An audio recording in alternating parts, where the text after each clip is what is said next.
Cuman bersoalan kurban, saya jujur saja selama di Indonesia masih banyak salah pemahaman terhadap kurban. Dan saya pernah berkata, memang Islam kita di Indonesia Islam keturunan. Ya, jadi asal tahu saja.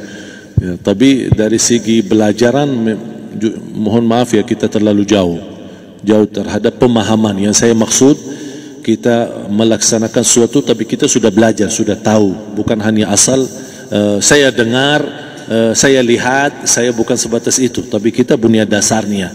Dan ini kelemahan kita, di antaranya kurban. Saya pernah mendengar, bukan malah sering mendengar soal kurban dihitungkan beroran. Jadi keluarga suami istri sama 5 anak berarti jumlah 7, wajib sapi. Kalau kurang daripada itu, atau misal suami istri tidak mampu, boleh ini tahun kurban kambing atas nama suami, tahun depan atas nama istrinya. Ini hal keliru sebenarnya. Yang dihitungkan soal kurban beda sama akikah dan beda sama zakat fitrah. Zakat fitrah sama akikah terhitung beroran. Akikah laki-laki 2 kambing, perempuan 1. Kalau tidak mampu boleh. Kalau ada kembar laki sama perempuan berarti 3 kambing. Tapi kalau tidak mampu boleh 1 kambing, tidak masalah. Dan tidak ada istilah sekarang saya kurban tapi nanti sisanya seolah-olah ada hutang sama Allah. Sesuai kemampuan kita. Di antaranya kurban. Kurban hitungannya berkeluarga, bukan beroran.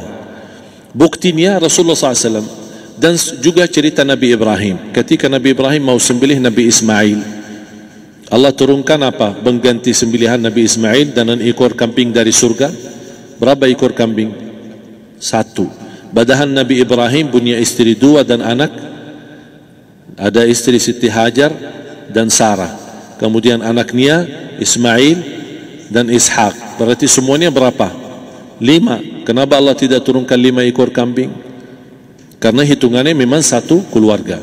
Yang kedua, Rasul sendiri sembelih 2 kambing. Pertama, Bismillah atas nama Muhammad dan keluarga Nabi Muhammad. Padahal kita tahu keluarga Nabi Muhammad SAW termasuk keluarga besar. 11 istri, belum lagi anaknya, laki-laki sama perempuan. Ada yang hidup maupun sudah mati. Sudah termasuk semua. Yang hidup maupun mati. Yang kedua, Rasul sembelih sembelihan yang kedua atas namaku dan umatku. Umatnya berapa miliar? Cuma 1 ekor kambing. Kenapa Rasulullah SAW berkurban atas nama dirinya dan umatnya? Saya mengambil salah satu di sini tanda sayangnya Rasul kepada umatnya. Jadi saya selalu berkata, orang miskin yang tidak mampu berkurban seharusnya bangga di hari kurban, karena Rasul sudah kurbankan duluan atas nama dia. Jadi terima kasih ya Rasulullah, ingatkan kita. Yang kita tidak mampu, Rasul sudah. Bahkan kalau Rasul sudah kurban atas nama umatnya yang tidak mampu, berarti sudah terkabul. Kita aja belum tahu kabul atau tidak kalau kita berkurban. Tapi kalau Rasul sudah terjamin makbul. Oleh sebab itu, hitungan kurban itu adalah 1 keluarga. Misal, bapa punya istri, punya anak. Itu kalau mampu sapi silahkan. Mampu 1000 sapi silahkan. Kalau soal kemampuan tidak ada masalah. Tapi kalau soal kewajiban, tidak ada wajib lebih daripada 1 ekor kambing. 1 ekor kambing. Misal, kalau bapa punya istri 4. Misal. Cuman ini misal. Ya. Istrinya 4. Setiap istri anaknya 10. Berarti jumlah berapa? Anak 40, istri 4, berarti 44, sama bapa 45. Wajib 1 ekor kambing saja, cukup untuk semua ini. Tapi kalau soal mampu, ya silahkan. Mau 1000 kambing boleh, mau 1000 sapi boleh. Tidak ada yang melarang kalau soal kemampuan. Dan kalau kita mau sembelih, Bismillah atas namaku dan keluarga. Tidak perlu bawa data-data nama keluarga. Jadi disebutkan tukang sembelihnya ada capek menunggu sambil sebutkan nama-nama. Tidak perlu. Udah Bismillah atas namaku dan keluarga. Termasuk kata atas namaku dan keluarga, termasuk orang tua yang sudah meninggal.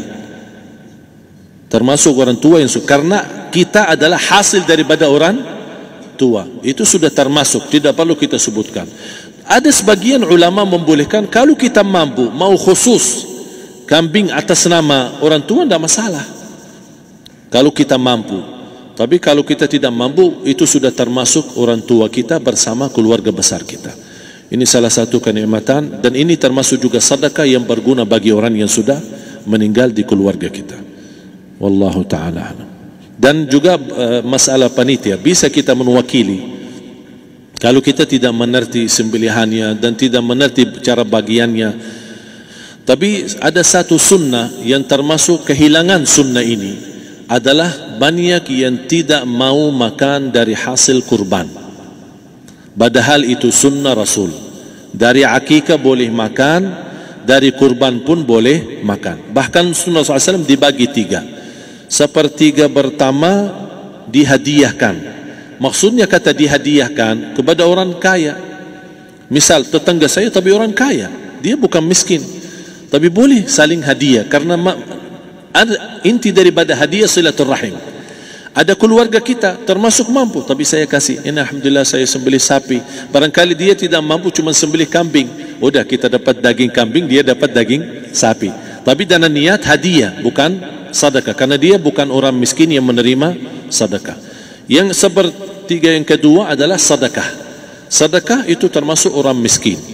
Yang ketiga, kita makan sendiri. Bahkan Rasulullah SAW selepas Idul Adha, beda sama Idul Fitri. Sebelum Idul Fitri dia makan kurma, meyakinkan batalan puasa.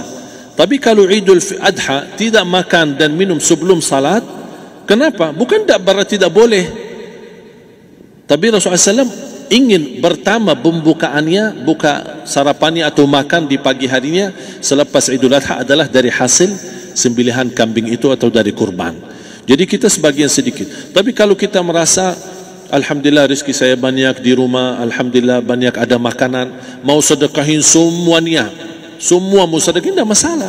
Tapi yang saya maksud, kenapa tidak kita sekali-kali hidupkan sunnah Rasul? Jadi sebagian, walaupun ada sebagian sedikit lah, buat istilahnya sama sedikit porsi nasi atau apa, karena kita berhak sebagai kita kurbankan lillahi ta'ala, kita berhak menikmati kurban ini yang lillahi ta'ala supaya kita mendapatkan keberkahannya, bukan hanya orang lain. Terus yang kedua ada masalah pembayaran.